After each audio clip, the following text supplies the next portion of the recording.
In Venezuela, there is this figure, and you mentioned her earlier, Maria Corina Machado, who they're trying to set this administration, the Trump administration, Marco Rubio in particular, is trying to set her up as the new Juan Guaido, the new U.S. aligned capitalistic figurehead that can be the face of regime change. And they're doing this openly. We played a clip a few weeks ago of her on Don Jr.'s podcast speaking about, like, we have to open up Venezuelan oil to capitalism. We have to make money. Like, she's saying exactly what they want to hear, and maybe even more crudely than would be politically advisable, given the fact that these are her aspirations. But she has been in the U.S. kind of think tank circles. She's been working with Rubio for years and years.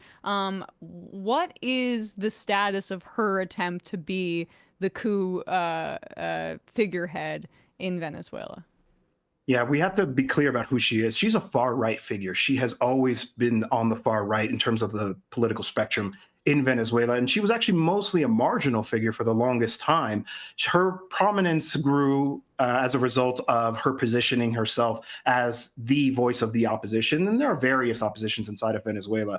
You know, there are some that obviously participate in elections and take their seats inside of the Congress and have, you know, always tried to kind of play by the rules of the game. She never has. She's always been in favor of the coup d'etat in 2002 against Hugo Chavez. She denies it now, but she literally signed the sheet that tried to dissolve the constitutionally elected government of Hugo Chavez back in 2002. She supported the insurrections of the Guarimbas, they call them, in Venezuela in 2014 and 2017. She's obviously was a backer of the whole Guaido thing.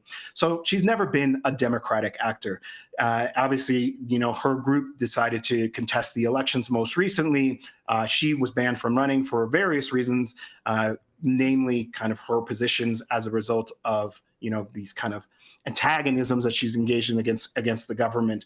And I think what we're seeing certainly with, like, you know, her being selected the Nobel Peace Prize winner this year is very much about that, about positioning her as the leader. I think there is a certain acknowledgement that, you know, if they do conduct an assassination, right, these kind of strikes against the leadership of Venezuela right now, that it would lead to chaos. And so they're trying to elevate her position and her notoriety precisely so that she can kind of fill that void if and when something like that does take place. But I think they're underestimating how much there would be a popular rejection of her assuming the leadership. And of course, all of her proposals are unconstitutional. Venezuela also has a very progressive constitution. Of course, if she were to successfully oust the regime and try to install herself, I wouldn't be surprised if you would see exactly what she's trying to lay out. She's trying to, you know, talks about a 100-day plan, about all of the things they would do. Obviously, all of these would likely run into, you know, the very entrenched bureaucracy, the armed forces, right? I don't think she would have an easy go of it, but they want to convince the world that it would be easy. And I think that's part of the logic here. That's the United States. I think certainly Trump is afraid of putting boots on the ground. You know, he's tried to sell himself as a peace president, but the truth is, if they did try to do this, it would likely involve some kind of presence of U.S. armed forces on Venezuelan territory. That's the only way they would be able to control the situation on the ground there, because she wouldn't actually, despite their efforts, to be able to kind of consolidate power in her own hands. It would be a very terrible situation for the Venezuelan people above all. Lastly, what would you say, or how would you explain to an American audience that hears, you know, most of what is heard about Nicolas Maduro is he's a dictator, he's undemocratic. Obviously, the undemocratic part, there's truth to that, right? But there's also less truth to it than the undemocratic parts of, like, what the US wants to impose. That's true anti-democracy. Like, how would you explain to people Maduro's reign in Venezuela to undercut maybe some of the US talking points on Venezuela? Venezuela, since the election of Hugo Chavez, basically since '99, has been subject to a relentless attack from the United States that has never been comfortable with Hugo Chavez and Nicolas Maduro following him, particularly after the radicalization of their revolution, where they did take a firm anti-capitalist, socialist position and started reorganizing their economy. Of course, they suffered a lot economically as a result of the collapse of oil prices. At one point, the 2008 financial crisis hit them hard as well. But really, principally, a lot of what you see in Venezuela is precisely the result of U.S. interference. The declaration of Venezuela as an unusual and extraordinary threat, the sanctions against the government, basically the blockade of their oil industry.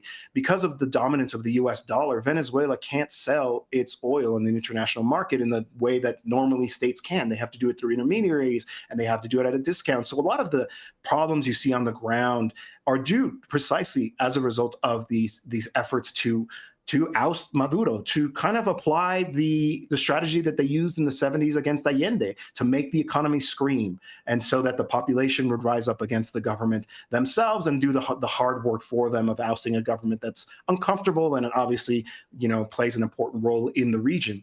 And so to these other criticisms as well, I would say, first of all, we have to respect the institutions of Venezuela. The institutions of Venezuela made a determination.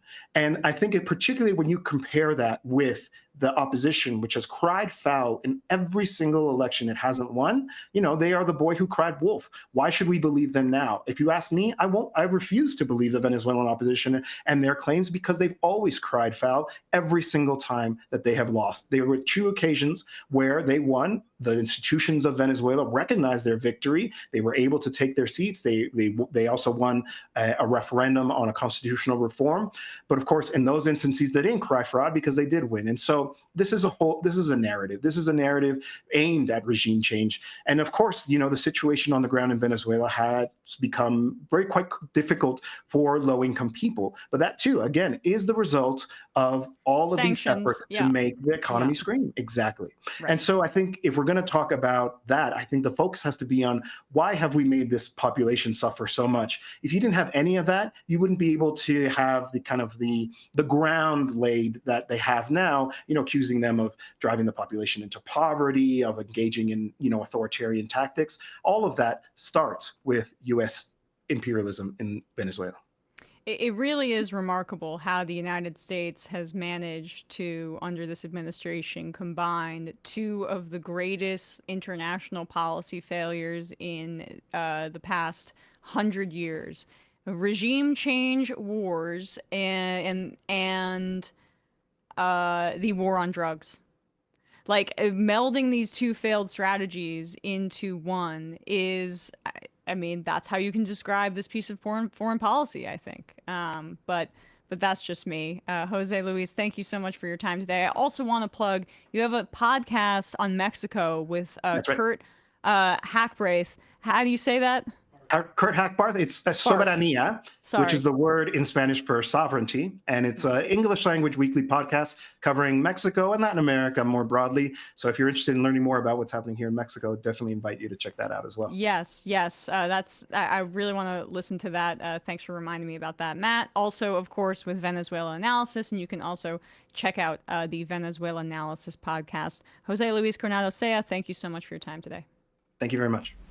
Hey, folks, don't forget to hit the subscribe button and check out our daily show. We do it every day at 12 p.m. Eastern for about 2.5 hours. We even take phone calls. You should check that out.